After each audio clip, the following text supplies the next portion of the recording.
ketidaknyamanan, ketidakenaan. Jadi kapanpun rasa tidak enak itu hadir, biasanya kita merasa menderita.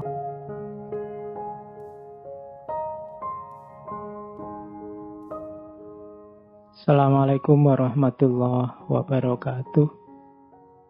Kategorinya, ciri-cirinya biasanya ada 1, 2, 3, 4. Yang pertama apa? Experience of unpleasantness.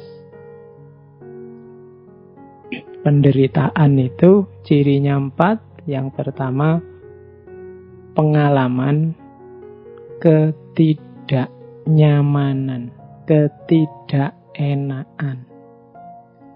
Jadi kapanpun rasa tidak enak itu hadir, biasanya kita merasa menderita. Oleh apapun. Sehingga ciri kedua itu perception of harm or threat of harm. Jadi kita mempersepsi, merasakan adanya rasa sakit, atau kita terancam takut sakit, itu juga menderita. Jadi kita dipukul orang itu menderita, takut dipukul orang menderita. Dimaki orang itu sakit, takut dimaki orang itu sakit. Makanya ada hadis itu yang bilang, al-muslimu man salimal muslimuna min lisanihi wa yadihi. Jadi seorang muslim itu yang kalau muslim yang lain merasa aman di dekat dia, baik dari tangannya atau dari mulutnya. Jadi tidak sekedar orang Islam itu yang tidak menyakiti, tapi orang Islam itu yang membuat orang aman di dekat dia, karena yakin dia tidak akan menyakiti. Jadi kalau kita dekat-dekat seorang muslim yang sejati, kita merasa nyaman bahwa pasti dia tidak akan menyakiti kita, baik lewat tangan kita atau melalui mulutnya. Jadi perception of harm or threat of harm itu penderitaan. Karena dekat orang yang kita merasa terancam kan juga penderitaan. Jangan dekat-dekat teman itu deh. Dia kalau ngomong nyelkitnya luar biasa. Dia kalau komen selalu bikin sakit hati. Nah, itu berarti ada threat of harm. Kalau kita punya karakter seperti itu, kita berarti jadi sumber penderitaannya orang lain. Dengan mengikuti hadis Nabi tadi, ya berarti kita sebenarnya belum sejati kemuslimannya. Orang lain masih takut sama kita. Takut disakiti, baik oleh tangan maupun mulut kita. Yang ketiga, penderitaan itu ya bisa physical or mental. Kalau ini mudah dipahami ya. Jadi sakit fisik atau sakit mental. Dari kata-kata itu biasanya sakit mental. Kita sakit hati, kita susah, sedih, sumpek, itu sakit mental. Kalau sakit fisik ya fisik kita yang tersakiti. Sama-sama penderitaan. Kemudian ada degrees of intensity. Ada level kedalaman yang beda-beda. Jadi ada orang itu mungkin cobaan hidupnya berat sekali, tapi dia masih bisa tertawa menikmati hidupnya. Tapi ada yang cuma dapat ujian kecil saja, seolah-olah dunianya runtuh. Itu degrees of intensity. Penderitaan itu dicerna orang, intensitasnya beda-beda. Bagi mahasiswa yang kuliah, yang mungkin sejak semester 1 IP-nya pas-pasan, terus nilainya CDE, begitu dia semester ini dapat E lagi kan, degrees of intensity penderitaannya mungkin sudah rendah sekali. Dia tidak sakit lagi, biasa. Sudah kemarin-kemarin nilainya jelek kok, sekarang dapatnya jelek, ya memang istiqomahnya begitu. Tapi bagi yang sebelumnya nilainya bagus terus, sekali dia dapat nilai jelek, wow, itu rasanya dunia kayak kiamat.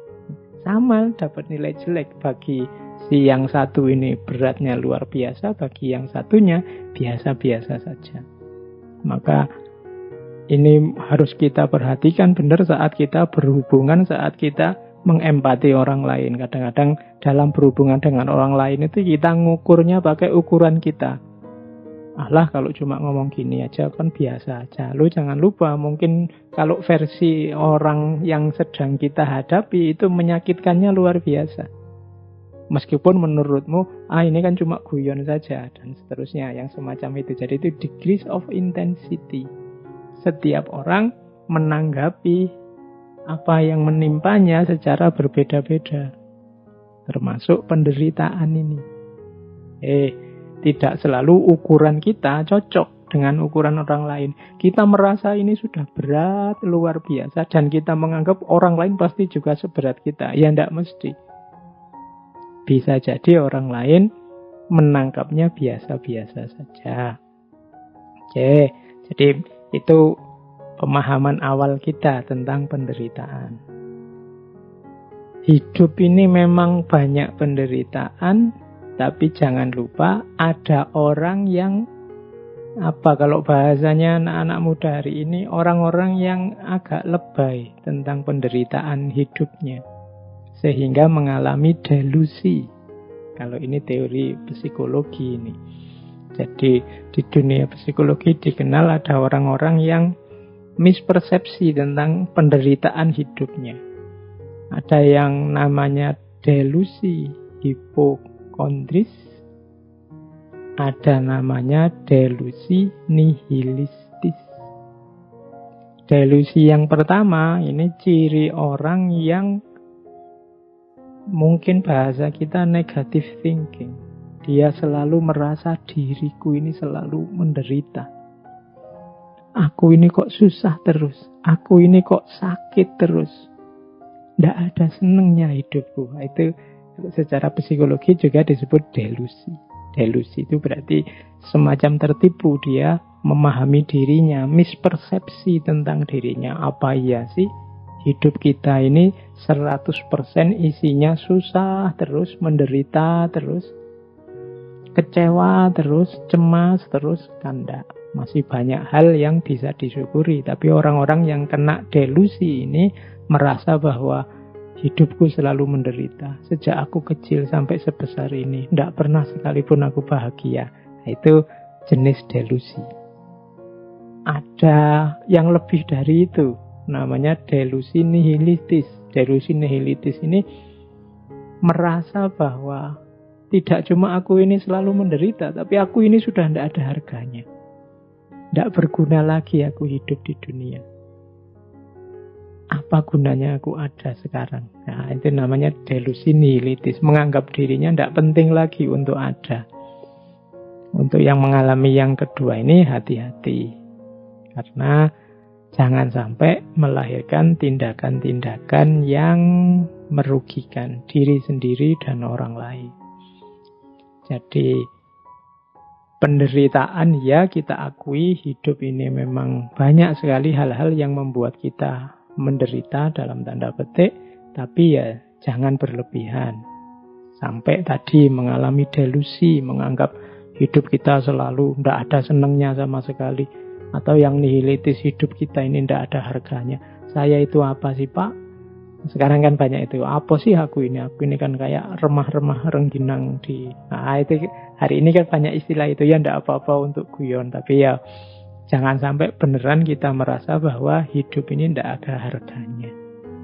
Allah mengizinkan kita, menakdirkan kita bisa hidup, eksis hari ini di muka bumi. Pasti ada tujuan, ada nilai, ada harganya. Tidak ada orang yang sama sekali tidak ada harganya.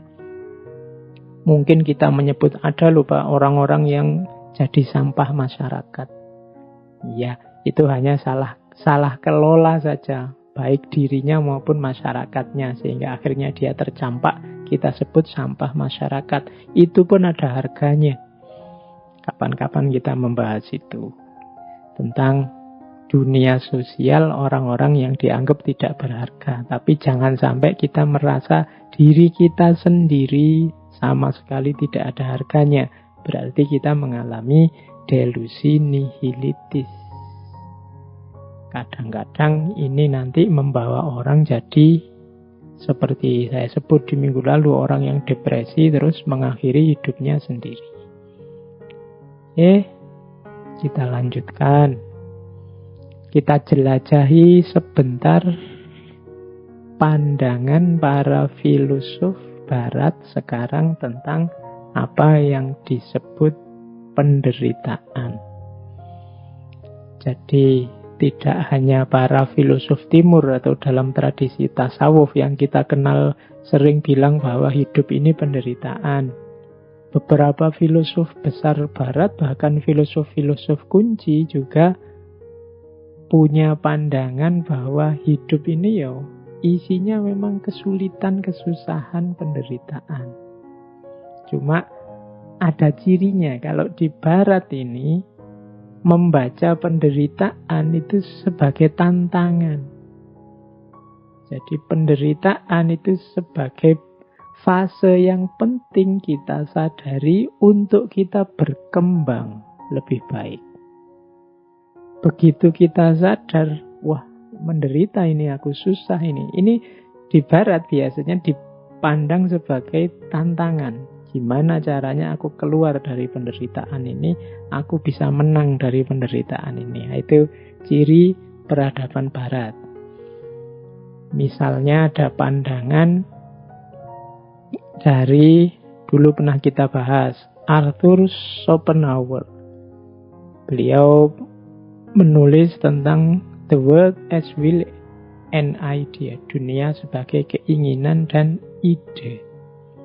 Katanya Schopenhauer, hidup ini digerakkan oleh keinginan kita. Hari ini kita masih bisa hidup, bergerak, aktif, itu kan karena ada keinginan. Sayangnya, tidak semua keinginan kita bisa terpenuhi. Bahkan bisa dipastikan sebagian besar keinginan kita tidak terpenuhi. Nah, akhirnya apa? Karena keinginan kita tidak semua terpenuhi, kan lahir kekecewaan-kekecewaan, lahir kesedihan-kesedihan, lahir penderitaan. Jadi, ternyata manusia itu hakikat hidupnya adalah menginginkan sesuatu, tapi di balik keinginan itu ada kondisi bahwa tidak semua keinginannya terpenuhi. Berarti apa? Hidup ini ternyata intinya memang sulit, menderita. Kalau gitu apa gunanya hidup? Bunuh diri aja kok, katanya Arthur Schopenhauer. Jangan dikira bunuh diri itu bebas dari penderitaan, bebas dari keinginan. Justru bunuh diri itu kita terjebak pada keinginan yang lain. Keinginan untuk mati, keinginan untuk tidak ada masalah kalau saya sudah mati. Bisa-bisa kita tertipu. Jadi ingin bebas dari penderitaan dengan mengakhiri hidup, karena menganggap hidup ini serba penderitaan, tapi kita terjerat oleh penderitaan yang baru, terjerat oleh keinginan yang baru. Jalannya, katanya Schopenhauer, bukan dengan cara mengakhiri hidupnya, tapi apa? Mengontrol keinginannya. Jangan terlalu banyak karep, jangan terlalu mengandai-andai punya keinginan yang aneh-aneh. Nah, itu bisa jadi solusi untuk mengakhiri penderitaan. Jadi katanya Schopenhauer, diatur saja keinginannya. Jangan menginginkan yang aneh-aneh, yang tidak terjangkau, sehingga kita tidak banyak kecewa. Nah, itu gayanya Arthur Schopenhauer. Nietzsche. Kemarin kita banyak membahas tentang Nietzsche. Nietzsche punya quote yang sangat terkenal, "To live is to suffer.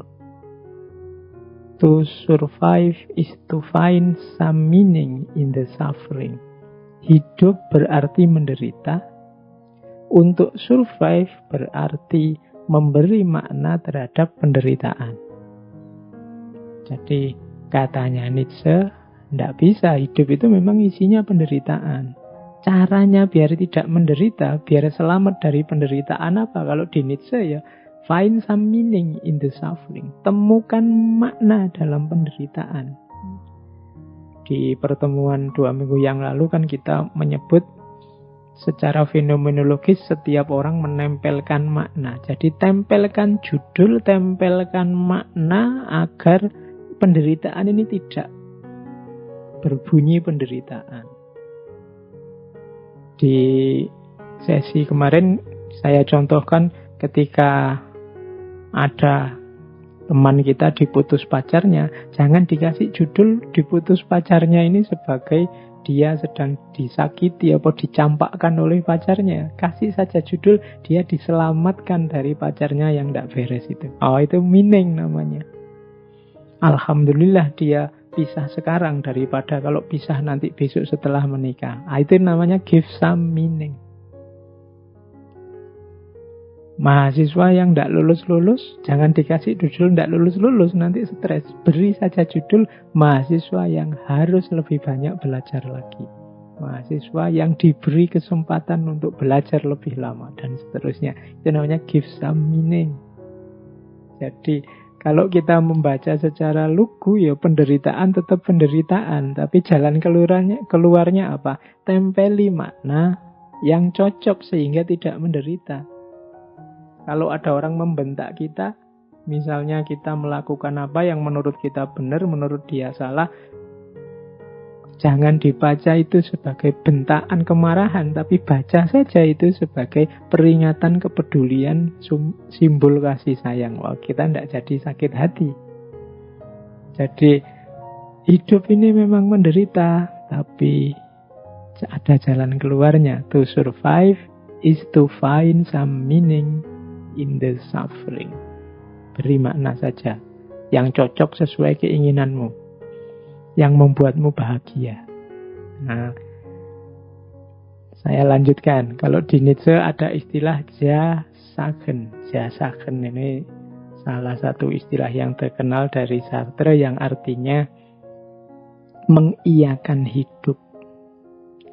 Hidup ini memang penderitaan, tapi jangan ditolak. Iyakan hidupmu. Apapun situasi yang menyakitkanmu, iyakan. Terima dulu. Karena kalau kita menolak situasi, kita tidak akan bisa keluar dari masalah, tidak akan bisa keluar dari penderitaan yang kita hadapi. Maka pertama-tama, ya sahen, mengiyakan hidup. Situasi kita hari ini yang serba rumit, serba tidak jelas gara-gara corona, kita sebut saja memang sedang rumit dan sedang tidak jelas. Itu namanya mengiyakan. Jangan melarikan diri, jangan menganggap tidak ada masalah. Ada masalah, ya diterima, kita memang sedang bermasalah. Karena kalau mengiyakan saja belum, ya kita tidak akan ngerti ada masalah, apalagi mencari jalan keluar dari masalah. Jadi tipsnya Nietzsche selanjutnya, iyakan dulu masalahmu. Nah, baru kalau sudah diiyakan, sekarang keinginanmu apa? Kalau menurutmu ini menyakitkan, membuatmu menderita, keinginanmu apa? Disitulah nanti Nietzsche punya will to power konsepnya. Jadi, oke, kalau keinginanmu itu wujudkan. Kalau keinginanmu itu, ya lakukan. Jangan diam saja, jangan malas, jangan lemah. Jangan jadi orang yang ingin dikasihani. Perjuangkan, wujudkan will to powermu. Keinginan, kalau makna letternya keinginan untuk menang, keinginan untuk berkuasa. Jadi ada masalah, kita menderita, iyakan. Oke, iya, saya memang ada masalah, saya memang menderita, saya memang sulit. Iya, tapi saya ingin keluar dari penderitaan ini, saya ingin melakukan ini, saya ingin membuahkan itu, saya ingin menghasilkan ini, wujudkan itu. Jangan jadi orang lemah, jangan jadi orang yang ingin dikasihani. Itulah nanti will to power. Jadi kalau ini agak beda sama Schopenhauer tadi. Kalau Schopenhauer ada masalah karena kita banyak keinginan, ya sudah, kalau ingin tidak banyak masalah, dibatasi saja keinginannya.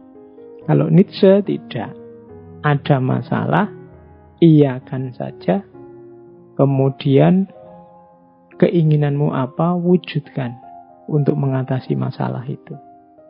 Nah, jadi kalau Nietzsche malah perjuangkan, wujudkan. Kalau di Schopenhauer, kontrol dan batasi. Bedanya itu. Ada lagi, belum lama kita membahas Albert Camus tentang penderitaan. Kalau di Camus kemarin kan penderitaan itu, kenapa hidup ini menderita? Karena hidup ini absurd. Apa yang dimaksud absurd dalam hidup ini? Hidup ini isinya penuh kontradiksi-kontradiksi, ketidakjelasan-ketidakjelasan. Kita seperti Sisyphus. Dulu kita ceritakan ya bagaimana Sisyphus ini oleh dewa dihukum untuk menggelindingkan batu dari bawah gunung ke atas. Kalau sudah sampai di atas, dilepaskan lagi, menggelinding ke bawah. Dia disuruh ngambil lagi, didorong lagi ke atas, sampai atas, dilepaskan, digelindingkan ke bawah. Terus dia ke bawah lagi, dibawa lagi ke atas, terus digelindingkan ke bawah. Terus begitu, tidak ada akhirnya. Hidup kita, katanya kamu seperti ini, tidak jelas. Jadi apa, di mana awal, di mana akhir, apa target, apa tujuan, apa yang kita lakukan, ini sering tidak sinkron. Jadi hidup ini absurd. Ideal-ideal yang ada di kepala kita sering tidak nyambung dengan kenyataan hidup yang kita hadapi sehari-hari. Itu pun kita tetap merasa bahwa ideal-ideal kita itu luar biasa. Atau sebaliknya, kita tetap merasa yang kita lakukan itu cocok dan sesuai dengan ideal-ideal kita. Itu namanya absurd. Tapi katanya kamu, iya sih, hidup ini memang begitu. Semua orang juga begitu. Tidak ada hidup yang tidak absurd. Jalan satu-satunya apa? Ya nikmati saja hidup yang absurd ini. Kalau ada masalah, dicari jalan keluarnya. Jalan keluarnya kok absurd, ya tidak apa-apa. Kita nikmati saja. Memang hidup ini cirinya absurd. Itu Albert Camus. Sama seperti tadi, Sisyphus tadi. Sampai kiamat harus mendorong batu ke atas, terus menggelindingkan ke bawah, terus didorong lagi ke atas, digelindingkan ke bawah. Tapi dalam ceritanya Sisyphus ini gembira.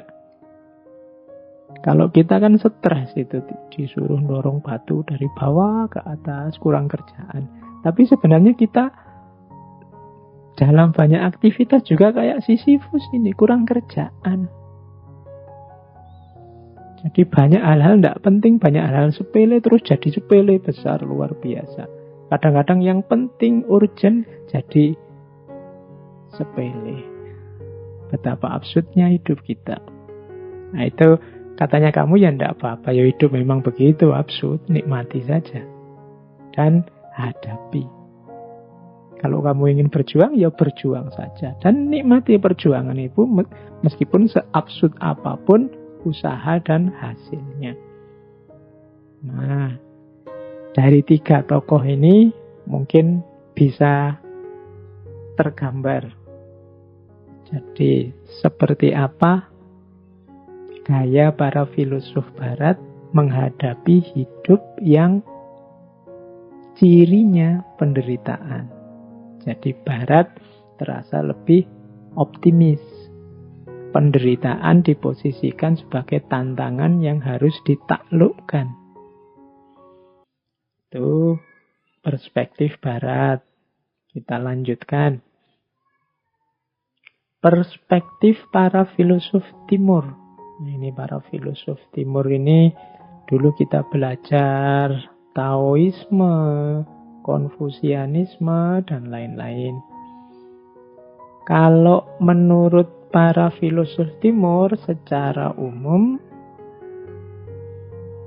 penderitaan itu sebenarnya terjadi karena manusia ilmunya kurang. pengetahuannya kurang dalam. Jadi penderitaan itu lahir karena salah memahami hidup. Makanya nanti di banyak tokoh-tokoh pemikir besar dari timur biasanya untuk mengatasi penderitaan pertama-tama harus dibereskan pengetahuannya, jalan berpikirnya. Jadi dalam tradisi timur punya ciri bahwa penderitaan manusia itu lahir dari ketidaktahuannya. Orang menderita itu karena kesalahan berpikirnya, maka dia harus memperbaiki kesalahan ini, kemudian mulai berpikir yang dalam. Kalau di timur, berpikir ini kemudian diawali dari dirinya sendiri. Kenapa kok harus dari diri kita sendiri? Karena yang menderita kita. Kenapa kok kita menderita? Ya karena kita ilmunya kurang, pengetahuannya kurang luas. Seperti kemarin ya waktu kita belajar tentang sakit itu loh. Saat kita belajar tentang sakit kan seolah-olah sakit itu hanya negatif saja. Tapi begitu kita buka beberapa simpul pengetahuan tentang hikmah-hikmah sakit, kemudian terasa bahwa oh iya ya ternyata sakit juga bisa berdimensi anugerah.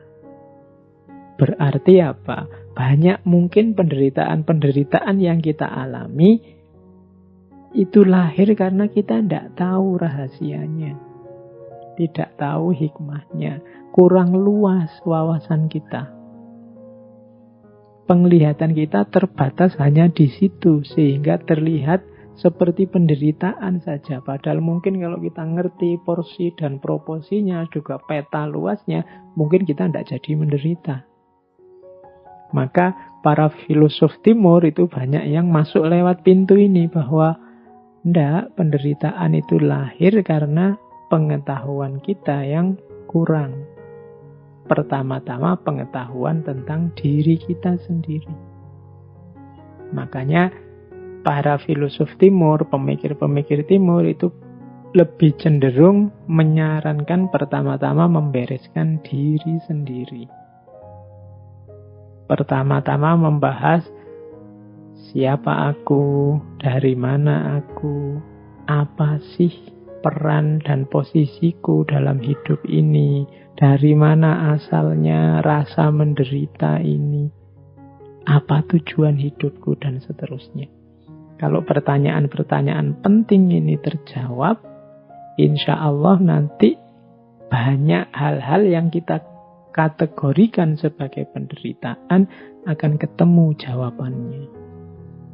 Nah, ini cara berpikir semacam ini cara berpikir khas para pemikir timur. Jadi tidak melihat ke masalah, tapi melihat ke manusianya yang bermasalah.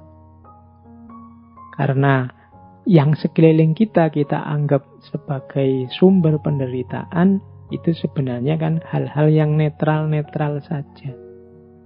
Dia jadi penderitaan ketika kita persepsi, ketika kita cerna, dan kita beri judul sebagai penderitaan. Maka kunci pertama yang harus dibereskan adalah manusianya. Kita lanjutkan. Tadi dari barat sudah, dari timur sudah. Sekarang kita pahami dari perspektif agama-agama. Perspektif agama-agama ini insya Allah kita semua sudah dapat dari 2 minggu yang lalu, dan banyak wacana yang kita baca dari banyak sumber bahwa hidup ini memang banyak ketemu dengan penderitaan yang itu secara umum adalah bisa merupakan cobaan dan ujian, bisa merupakan pembersihan atau pengampunan dari dosa-dosa, bisa juga merupakan bagian dari perjuangan untuk sampai pada Tuhan. Nih, Biasanya dalam agama-agama melihat penderitaan itu satu di antara tiga ini. Ada kalanya penderitaan itu merupakan ujian, cobaan. Ya, yang namanya ujian kan berarti pada akhirnya kita akan dapat reward kalau lulus. Orang yang punya perspektif ini melihat apapun, mengalami apapun akan dipandang sebagai ujian yang harus dia selesaikan, dia carikan solusi yang tepat sehingga akhirnya dia dapat pahala, dia dapat balasan, dia dapat kebahagiaan dari Tuhan. Itu gaya pertama.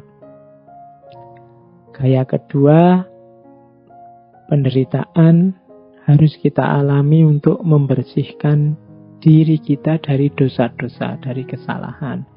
Nanti banyak dalil yang menyatakan bahwa kalau kita diberi sakit, kalau kita mendapat musibah, maka dosa-dosa kita akan diampuni.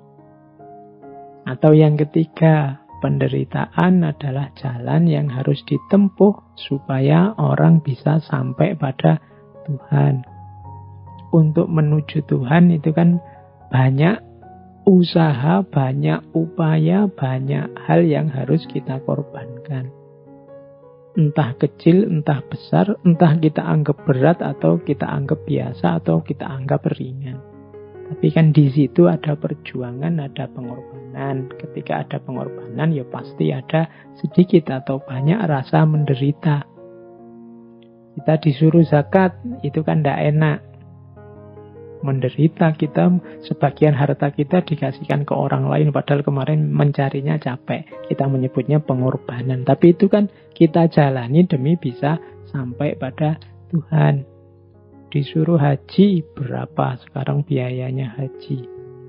Sholat 5 waktu, itu kan pengorbanan mungkin di tenaga, pengorbanan mungkin di waktu meskipun sebentar. Kan tidak ada orang yang sholatnya lama hari ini. Mestinya kan ya sebentar-sebentar. Tapi kan kadang sebentar itu kan rasanya beratnya luar biasa. Semacam penderitaan, pengorbanan yang hebat. Tapi kita jalani saja. Kenapa? Biar bisa sampai pada Tuhan. Nah ini perspektif tentang penderitaan. Saya miskin tidak apa-apa asal Allah ridho. Nah itu perspektif tentang penderitaan. Biar kita diridhoi oleh Allah.